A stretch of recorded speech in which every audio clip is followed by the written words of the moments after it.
Hello students, welcome to the second video of this chapter sound. इस video में हम लोग देखेंगे कि एक वाइब्रेटिंग ऑब्जेक्ट से साउंड कैसे प्रोड्यूस होती है और कैसे प्रोपगेट होती है और वो प्रोपगेशन के बाद आपके कानों तक कैसे पहुंचती है। ये हम लोगों को इस वीडियो में देखना है। पिछले वीडियो में हम लोगों ने देखा था कि साउंड कहाँ कहाँ से क्रिएट होती है, तो हमारा ये एक कंसेंसस आ चुका था कि कोई भी चीज़ अगर आप स्क्रैच करते हो, हिट करते हो, वाइब्रेट करते हो, सो फाइनली चीज़ें वाइब्रेट होने के बाद ही उसमें से साउंड क्रिएट होता है। बट अब बीच की कहानी अपने को समझनी है कि वो आप तक पहुंचा कैसे, राइट? तो चलो शुरू करते हैं। Let's talk about propagation of sound, very important. Sound is produced bye vibrating objects, हम पढ़ चुके हैं। The matter through which sound is transmitted is called medium. तो सपोज बर्तन वहां है और आपके कान यहाँ है, तो आपको सुनाई दे रहा है, मतलब definitely something is reaching your ears, है ना? Sound energy is reaching your ears. तो वो जिस मीडियम से पास हो रहा है, जैसे इस केस में हवा है, उसको उस स्टेट ऑफ मैटर को हम लोग बोलते हैं medium. Medium is the path या एक रास्ता जिससे वो एनर्जी गुजर रही है। अब वो मीडियम जो है वो सॉलिड, लिक्विड या गैस कुछ भी हो सकता है। आपको ऐसा लगता होगा कि sound only travels through air, gas, but no, sound can also travel in liquid. और उसके एग्जाम्पल्स आप लोग आने वाले वीडियो में देखोगे, जैसे कि उसको बोलते हैं सोनार या अल्ट्रासाउंड। जो सोनोग्राफी करते हैं वो साउंड भेजते हैं आपके बॉडी से, आपके स्किन के थ्रू, आपके मसल्स के थ्रू, आपके ऑर्गन्स में भेजते हैं। तो वो हो जाता है travelling through your muscles, so solid medium हो गया। ट्रैवलिंग थ्रू लिक्विड जो हो जाता है sonar, and travelling of course through gas. But yes, एक बात आपको ये भी समझनी है जो हम नेक्स्ट वीडियो में डिटेल में देखेंगे कि साउंड ट्रैवल होने के लिए मीडियम की बहुत जरूरत है। आपको समझ जाएगा ये एक्सप्लेनेशन से कि अगर मीडियम होगा ही नहीं तो साउंड ट्रैवल कर ही नहीं सकती। अब देखो स्टेप्स क्या क्या है। वहां वाइब्रेशन स्टार्ट होने के बाद वो ट्रैवल होते होते जब आपके कानों में पहुंचेगा तो क्या क्या स्टेप से गुजरेगा। देखो, सबसे पहले when an object vibrates it sets the surrounding particles vibrating. Yes और नो? अगर मैं यहां पर गिटार की स्ट्रिंग प्लग करता हूं, देखो ये गिटार की स्ट्रिंग है, मैंने इसको ऐसे प्लग किया, तो जैसे मैं इसको प्लग करता हूं, ये देखो ये ऊपर नीचे होता है ना? तो ये जब ये वाइब्रेट होता है तो क्या आपको लगता है कि आजू बाजू के जो इधर के हर आजू बाजू के जो मॉलिक्यूल्स है, हवा के मॉलिक्यूल्स, मीडियम के मॉलिक्यूल्स, क्या वो भी वाइब्रेशन चालू कर देंगे या फिर क्या उन पर भी फोर्स लगेगा?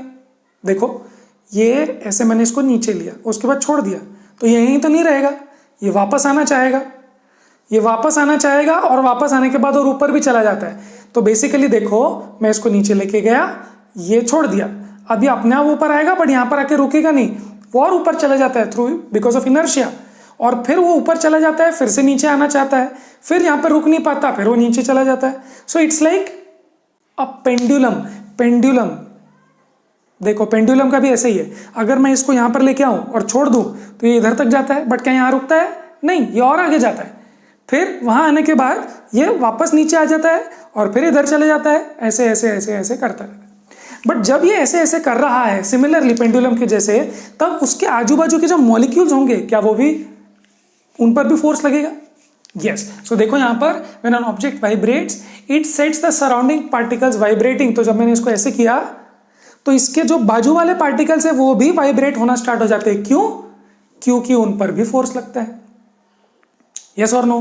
देखो, अगर ये पेंडुलम के रास्ते में एक और पेंडुलम आ जाए ऐसे, तो दोनों पेंडुलम वाइब्रेट करने लगेंगे ना। इसका ये मतलब हुआ कि जब ये वाइब्रेट हो रहा है तो उसके आजू बाजू के जो मॉलिक्यूल्स है वो भी वाइब्रेट होना स्टार्ट हो जाएंगे, because they will also experience the force. Particle just next to the vibrating object gets displaced. तो देखो कैसे होगा। अभी ये है हमारा मॉलिक्यूल, समझ लो बाहर वाला हवा का, और ये मेरा गिटार का स्ट्रिंग। तो जब मैंने इस गिटार के स्ट्रिंग को नीचे फेंका तो ये गिटार का स्ट्रिंग ऑब्वियसली ऊपर आके इसको मारेगा। देखो ये मार रहा है ना? तो जब मैंने इसको मारा तो इस पर फोर्स लगा, ठीक है? So particle just next to the vibrating object gets displaced from its equilibrium position. ये देखो, ये जो पेन है ये नेचुरली यहां पर बैठा हुआ था, ठीक है? जैसे ये हवा है, यहां पर हवा बैठी हुई है, ज्यादा हिल नहीं रही है। पर जब मैंने गिटार का स्ट्रिंग प्लग करके, जब ये स्ट्रिंग वापस ऊपर आया तो इसने इसको मारा, तो जब ये ऊपर मारा तो ये अपने इक्विलिब्रियम पोजीशन से हट गया, देख रहे हो, इक्विलिब्रियम पोजीशन से हट गया, करेक्ट। हाँ, अब देखो, the first particle then exerts a force on the second particle. अब इसको छोड़ दो, अब इसके बारे में सोचो। जब ये ऊपर गया तो ये वापस नीचे आना चाहेगा, जब वापस नीचे आना चाहेगा तो यहाँ आएगा, फिर ऊपर आएगा, फिर ऊपर जाएगा। तो अब इसके ऊपर एक और पेन होगी, एक पार्टिकल होगा जिस पर फोर्स लगेगा ऐसे। जब ये ऊपर गया तो ये इसको मारेगा, तो ये ऐसे हो जाएगा, फिर इसको भूल जाओ। फिर तीसरे पेन के बारे में सोचो, फिर तीसरा पेन यहाँ है, तीसरे पेन को जब ये ऊपर गया तो इसने तीसरे पेन को मारा, फिर तीसरा पेन ऐसा हो गया, फिर तीसरे पेन को छोड़ो, फोर्थ पेन को देखो, तो ये जब ये ऐसा हुआ तो इसने इसको मारा, ये ऐसा हो गया। सो बेसिकली आप देख रहे हो कि जब मैंने गिटार की स्ट्रिंग को मारा तो उसके ऊपर का मॉलिक्यूल डिस्टर्ब हुआ, और उसके ऊपर का मॉलिक्यूल फिर डिस्टर्ब हुआ, और उसके ऊपर का मॉलिक्यूल फिर डिस्टर्ब हुआ। तो अब एक बात समझो यहां पर क्या हो रहा है। अगर यही चीज एक बर्तन के बाद, बर्तन के वाइब्रेशन के बाद आप देख रहे हो कि उसके बाजू के मॉलिक्यूल ने डिस्टरबेंस किया, फिर उसके बाजू के मॉलिक्यूल्स पर डिस्टरबेंस पहुंचा, फिर बाजू में, फिर बाजू में, फिर बाजू में, फिर बाजू में, फिर बाजू में, मेरे कानों तक वो डिस्टरबेंस कैसे आया, समझा आपको? यस, समझ में आ रही बात? इट्स लाइक आप लोगों ने कभी वो कंस्ट्रक्शन साइट देखा है? कंस्ट्रक्शन साइट में जहां पर बहुत सारे लोग काम कर रहे होते हैं, आपने कुछ मूवीज में भी देखा होगा, पुरानी मूवीज में, जहां पर जो वर्कर्स होते हैं वो वर्कर्स जैसे लाइन से खड़े होते हैं, और वो एक पार्सल होता है, ईंट होती है, ब्रिक्स होती है, या फिर कुछ सीमेंट कंक्रीट का मटेरियल होता है, वो ऐसे एक दूसरे को पार्सल कर देते हैं। अब देखो यहां पर क्या हुआ, जैसे मैंने गिटार स्ट्रिंग को ऐसे मारा, इस गिटार स्ट्रिंग ने एनर्जी दी फर्स्ट मॉलिक्यूल को, फर्स्ट मॉलिक्यूल ने वो एनर्जी दी सेकंड को, सेकंड ने वो एनर्जी दी थर्ड को। एनर्जी ट्रांसपोर्ट हो रही है। तो वैसे ही जैसे यहां से मैंने उसको दे दिया एनर्जी, फिर दूसरे ने तीसरे को दे दिया, तीसरे ने चौथे को दे दिया, ऐसे एनर्जी आगे बढ़ रही है, और वही एनर्जी फिर मेरे कानों में धीरे धीरे करके आ जाती है। बात समझ में आ रही है? देखो आगे क्या लिखा है। The first particle then exerts a force on the second particle. This makes the second particle displace from its position, same कहानी, and first comes back to its original position. देखो, this is the first molecule, second molecule. First molecule को किसने मारा? Guitar की string ने मारा, ये गया। फिर इसने सेकेंड मॉलिक्यूल को ऐसे ऐसे ऐसे करके मारा, ये मार दी, तो सेकेंड मॉलिक्यूल ऊपर चला गया। जब सेकेंड मॉलिक्यूल ऊपर चला गया तो फर्स्ट मॉलिक्यूल वापस अपनी जगह पे आके पीछे वाइब्रेशन करता रहेगा। फिर सेकेंड मॉलिक्यूल का देखो, सेकेंड मॉलिक्यूल भी वाइब्रेशन करता रहेगा। फिर थर्ड मॉलिक्यूल को वो मारेगा, थर्ड मॉलिक्यूल भी वाइब्रेशन करेगा, फोर्थ मॉलिक्यूल भी वाइब्रेशन करेगा। इसका मतलब सारे वाइब्रेशन कर रहे हैं। क्या आपको ऐसा लग रहा है कि सीमेंट कंक्रीट आगे जा रहा है? सीमेंट कंक्रीट आगे जा रहा है या फिर इंसान खुद लेके जा रहा है? बताओ। यहां पर एनर्जी ट्रांसपोर्ट हो रही है या फिर मॉलिक्यूल्स खुद जा रहे हैं? वो बर्तन जब गिरा, जब वो वाइब्रेट हुआ, जब साउंड आपके कानों में आया, तो आपको कोई हवा लगी क्या? हवा नहीं लगी मुझे कोई मॉलिक्यूल्स आते हुए नहीं दिखे, मुझे बस यही फील हुआ कि साउंड एनर्जी आया। सो एग्जैक्टली समझो यहां पर कि जब फर्स्ट ने सेकंड को मारा तो फर्स्ट मॉलिक्यूल वापस अपनी पोजीशन पे आ गया, सेकंड डिस्प्लेस हो गया। फिर जब सेकंड ने थर्ड को मारा तो थर्ड डिस्प्लेस हो गया, सेकंड अपनी वापस पोजीशन पे आ गया। बेसिकली वो होता है, आपने क्लासरूम में देखा होगा, कोई पीछे से मार देता है और ऐसे हो जाता है ना? कोई ऐसे पीछे से मार देता है और वो पीछे देखता है कि किसने मारा, तब तक जो फर्स्ट आदमी था जिसने मारा वो ऐसे शांति से बैठा, मैंने थोड़ी किया, ठीक है।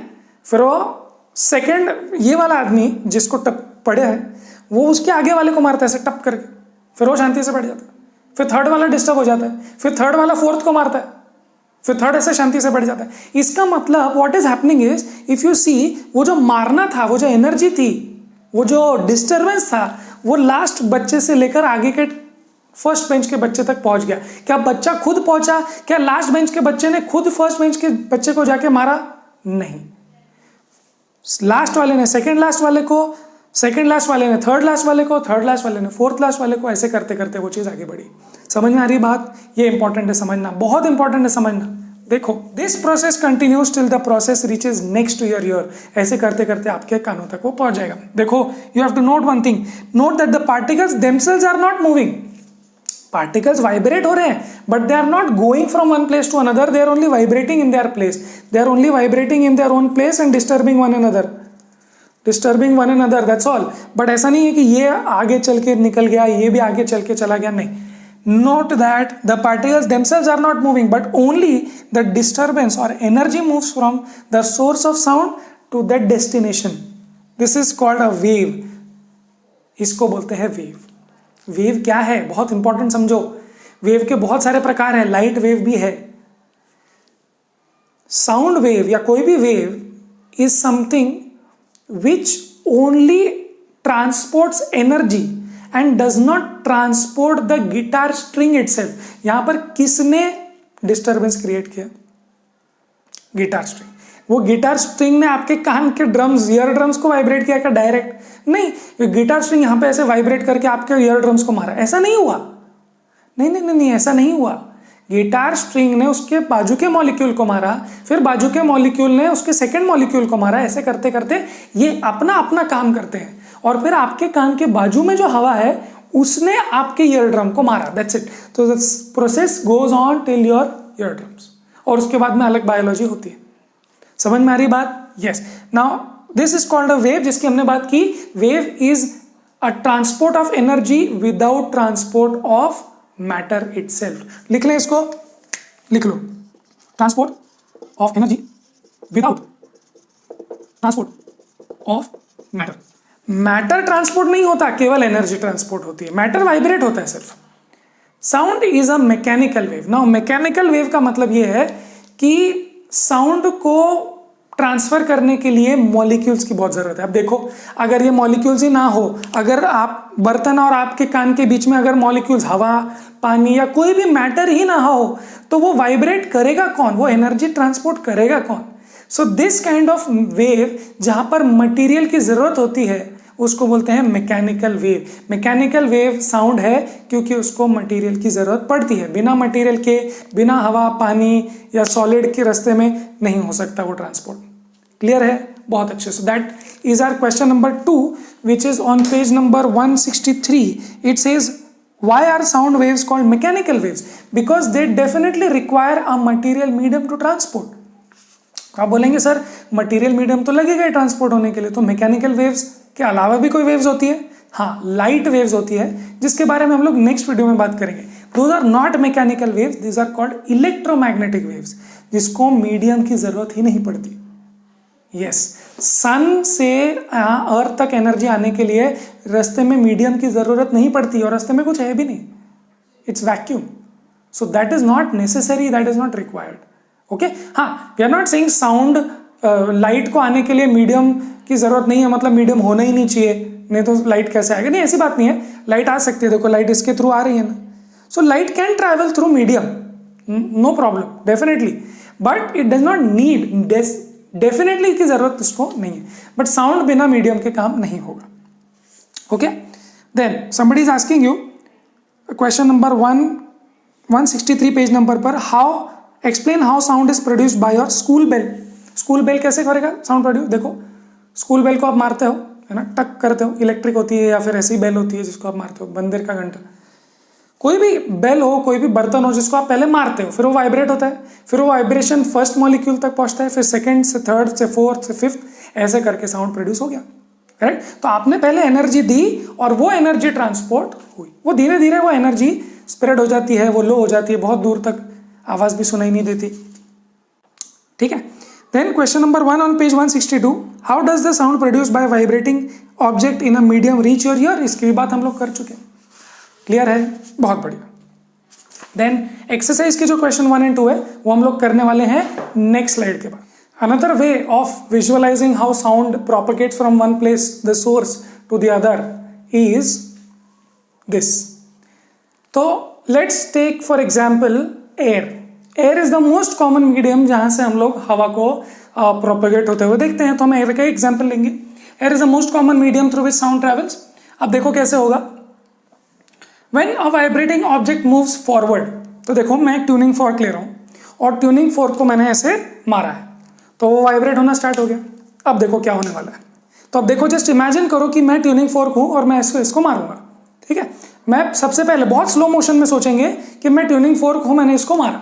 अब ये जो एयर कॉलम है, जो नेचुरली एक पर्टिकुलर डेंसिटी में था, मतलब एक पर्टिकुलर डिस्टेंस है बिटवीन ऑल द मॉलिक्यूल्स, तो ये डिस्टेंस है, फॉर एग्जांपल ये कॉलम एक लेते हैं जिसमें इतना डिस्टेंस है, मॉलिक्यूल्स है इसमें कुछ। जैसे ही एक ट्यूनिंग फॉर्क इसको ऐसे मारता है, ये एकदम से कंप्रेस हो जाएगा, ये नहीं, ये ऐसे एकदम से यहाँ पर कंप्रेस हो जाएगा, है ना। ये इसको यहाँ से धक्का लग रहा है ना, तो ये धक्का लग के इसे छोटा हो जाएगा। आप जस्ट इमेजिन करो ये छोटा हो गया है, एक स्प्रिंग की तरह हो गया है। एक स्प्रिंग अगर छोटा हो जाए, स्प्रिंग को अगर आप दबा दो, स्प्रिंग को अगर आप दबा दो तो स्प्रिंग कहाँ फोर्स लगाएगा? स्प्रिंग दोनों तरफ फोर्स लगाएगा, है ना। स्प्रिंग ऐसे एक्सपांड होना चाहेगा, तो स्प्रिंग को जब आप देखते हो कि ये बाद में एक्सपांड होने वाला है, तो उसकी कहानी क्या होगी? देखो यहाँ पे, जब ये मैंने इसको कंप्रेस किया, अब मैंने ट्यूनिंग फोर्क को हटा दिया, ठीक है, मैंने इसको कंप्रेस किया इसको और ट्यूनिंग फोर्क हटा दिया। अब देखो ये क्या होगा, ये कंप्रेस होने के बाद ये एक्सपांड होना चाहेगा, और जब ये एक्सपांड होना चाहेगा तो ये आजू बाजू के मॉलिक्यूल्स पर फोर्स लगाएगा। अब बाजू वाले सेक्शन पे आ जाते हैं। बाजू वाले सेक्शन पे यहाँ पर जो थे मॉलिक्यूल्स, उन्होंने एक्सपांड होने के केस में ये जो बाजू वाले थे उनको कंप्रेस कर दिया, करेक्ट है। तो ये अब पहले ये कंप्रेस थे, फिर बाद में ये एक्सपांड हो गए, और ये एक्सपांड होने के चक्कर में जो बाजू वाले नॉर्मल थे वो कंप्रेस हो गए। फिर ये एक्सपांड होना चाहेंगे तो उनके बाजू वाले जो नॉर्मल थे वो उनको फिर कंप्रेस होना पड़ेगा, फिर वो एक्सपांड हो गए। तो ये कहानी आपको समझ रही है क्या हो रही है? यहाँ पर ये हो रहा है कि ये वाइब्रेटिंग ट्यूनिंग फोर्क की वजह से बाजू वाले एयर कॉलम्स कंप्रेशन, रेरिफैक्शन, कंप्रेशन, रेरिफैक्शन हो रहा है। समझ में आ रही बात? चलो सबसे पहले हम लोग यहाँ देखते हैं कि हमने क्या किया। हमने जैसे इसको कंप्रेस किया तो ये बाजू वाले मॉलिक्यूल्स जो हैं वो ऐसे कंप्रेस हो गए, ठीक है, ओके, बहुत अच्छा। अब जब ये कंप्रेस हो गए तो इनको एक्सपांड होना है ना, सो थोड़ी देर के बाद ये एक्सपांड भी होंगे। तो जब ये थोड़ी देर के बाद एक्सपांड होंगे तो ये देखो, मैं इसको एक्सपांड कर देता हूं अभी, ओके। पहले मैं इनको कंप्रेस्ड ही रखता हूं, देखो यहाँ पे ये मैंने इनको कंप्रेस्ड रखा। बाजू वाले कैसे हैं? बाजू वाले नॉर्मल है ना, पूरी बाजू वाले पूरे नॉर्मल ही हैं। अब ये भाई साहब जो हैं ये एक्सपांड होना चाहते हैं, है ना, क्योंकि ये कंप्रेस हो गए। एक बार आपने स्प्रिंग को कंप्रेस कर दिया तो वो एक्सपांड होना चाहता है। तो जब ये एक्सपांड होना चाहेगा तो समझो क्या होने वाला है, ये होगा एक्सपांड, ये ऐसे, ठीक है। अब जब ये एक्सपांड होना चाहेगा तो ये जगह बनाना चाहेगा, और जगह यहां पर इसको कंप्रेस करके बनेगी। तो ये सबको ये ऐसे ऐसे करके इनको ये कंप्रेस कर देता है। अब ये नॉर्मल है, समझ में आ गया? तो ध्यान से देखना, ये नॉर्मल है, look at this is normal density of air molecules, this is compression. देखो यहां पर हाई प्रेशर, यहां पे हाई डेंसिटी हो जाएगा कंप्रेशन, और यहां पर बहुत पहले पहले है तो इनको बोलेंगे आप रेरिफैक्शन, आर। क्लियर है? बहुत बढ़िया। अब देखो क्या होगा, अब क्या होगा देखो, अब ये एक्सपांड होना चाहेंगे, ये एक्सपांड होना चाहेंगे, और ये यहां पर और यहां पर कंप्रेशन कर देंगे आजू बाजू में, ठीक है। तो अब इसके आगे की कहानी देखते हैं। जब ये एक्सपांड होना चाहेगा, ये देखो ये एक्सपांड हो गया, एक्सपांड होने के बाद वापस नॉर्मल होता है। देखो स्प्रिंग को आप दबा दो तो स्प्रिंग हो जाती है नॉर्मल, फिर फैल जाती है, फिर वापस आ जाती है, फिर कंप्रेस हो जाती है। It's like a vibration, right. Pendulum, देखो पेंडुलम को आप यहां रखो तो यहां से यहां जाता है नॉर्मल, पर नॉर्मल पे रुकता नहीं तो उस कोने में चले जाता है, फिर वहां पर भी रुकता नहीं तो वापस यहाँ आता है, फिर यहाँ रुकता नहीं तो कोने में जाता है। तो इसका मतलब स्प्रिंग जैसा ही एयर मॉलिक्यूल्स पहले नॉर्मल थे, नॉर्मल के बाद कंप्रेस हो गए, फिर एक्सपांड हो गए, फिर कंप्रेस हो गए, फिर एक्सपांड, ऐसे ऐसे ऐसे ऐसे ऐसे वाइब्रेट होते रहते हैं। तो ये जो रेरिफैक्शन थे ये वापस से कंप्रेशन में क्रिएट हो जाएंगे, और जहां कंप्रेशन था वो रेरिफैक्शन में हो जाएगा। और ये रेरिफैक्शन बना कैसे? ये रेरिफैक्शन बना इनको कंप्रेस करके। तो ये कंप्रेशन देखो ये आगे पहुंच गया, समझ में आ रहा है? अब देखो यहां पर पहले C था, अब C के बाद यहां पर क्या बन चुका है? R। ये नॉर्मल था, ये क्या बन गया है? C। और ये भी नॉर्मल हो, ये रेरिफैक्शन हो गया था, ये बन गया है फिर से कंप्रेशन। तो क्या आपको ये रियलाइज हो रहा है क्या?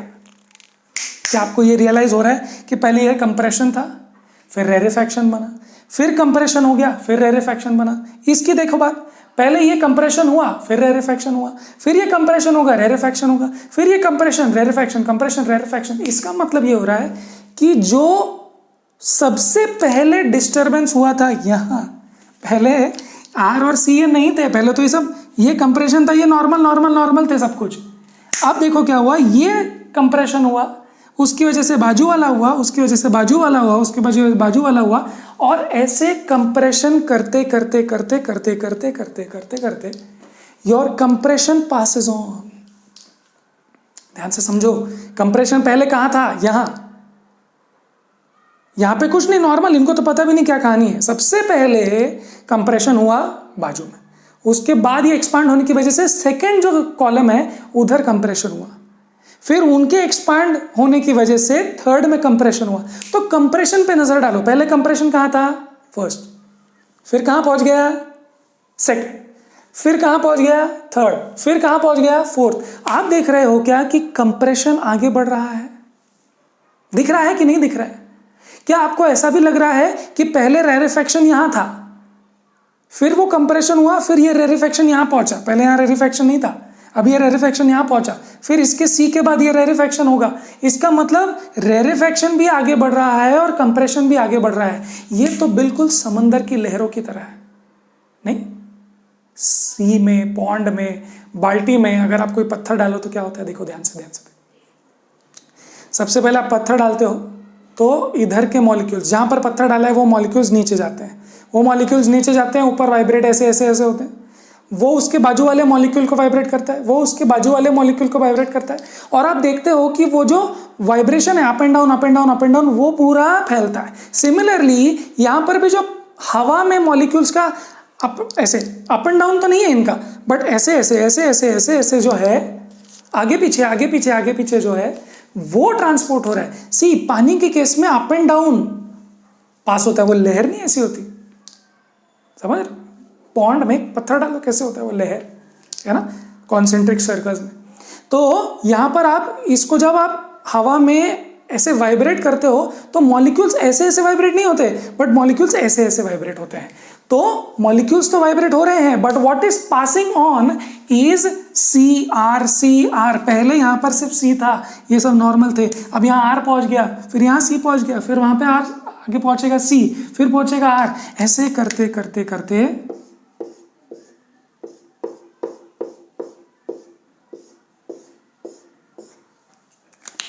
this will be a series of CR, CR, CR, and this is how sound is propagated. आ रही है बात समझ में? फिर से एक बार देखो यहाँ पर, when a vibrating object moves forward, it pushes and compresses the air in front of it, creating a region of high pressure, high density. उसको बोलते हैं C.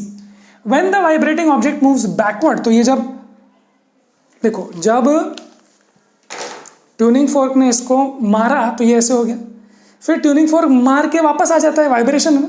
तो जब ट्यूनिंग फोर्क वापस आ जाता है तो यहां पर देखो, यहां पर जगह खाली हो गई, तो ये फिर एक्सपांड हो जाता है। देखो, जब तक मेरा मुंह था तो ये वापस नहीं आ सकता, मैंने इसको मारा, ये ऐसा हो गया, फिर मैं मार के हट गया तो फिर ये वापस ऐसे आ गया, फिर मैं इसको मारूंगा फिर वापस आ जाएगा। तो ये ऐसे ऐसे वाइब्रेशन होगा। क्यों होगा?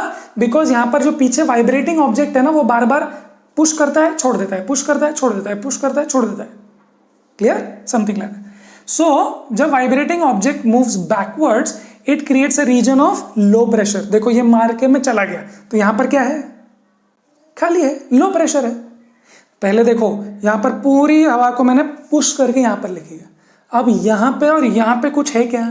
नहीं, यहां पे खाली है, तो ये लो प्रेशर रीजन क्रिएट हो गया। अब क्योंकि लो प्रेशर रीजन क्रिएट हो गया, ये एक्सपांड होगा, और जब ये एक्सपांड होगा तो बाजू वाला कंप्रेस हो जाएगा।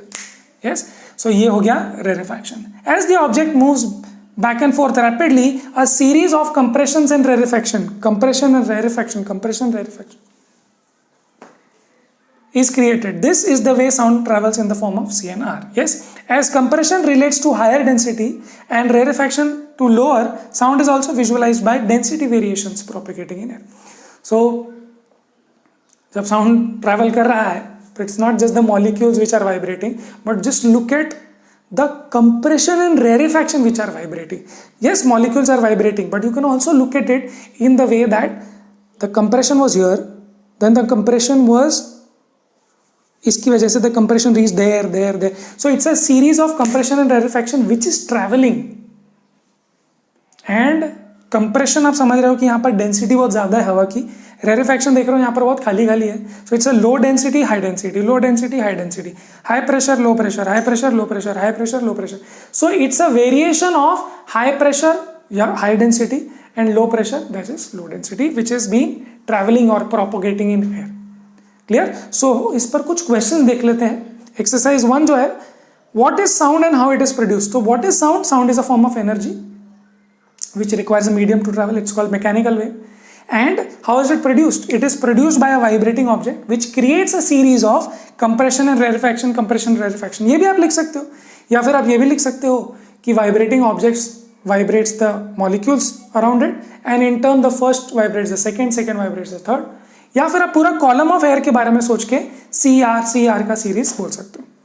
And question number 2, describe with the help of a diagram how compressions and rarefactions are produced in air near a source of sound. ये डायग्राम के साथ आप एक्सप्रेस कर सकते हो. So that ends the second video. Will meet you in the next video जहां पर हम लोग बात करेंगे कि साउंड को ट्रैवल करने के लिए मीडियम की जरूरत पड़ती है क्या. तो ऑब्वियसली मीडियम नहीं रहेगा तो कंप्रेशन रेरिफेक्शन होगा किसका. So sound is a mechanical wave. उसके बारे में हम लोग एक्सपेरिमेंट देखेंगे नेक्स्ट वीडियो में. और हम लोग ये भी देखेंगे कि sound is called a longitudinal wave as oppose to transverse wave. तो ये दो प्रकार की वेव्स कौन सी होती है वो हम लोग देखने वाले नेक्स्ट वीडियो में, जो इसी वीडियो का काइंड ऑफ कंटिन्यूएशन होगा. So let's end this video here. I hope आपको समझ में आया हो. Will see you in the next video. Till then पढ़ाई करते रहे.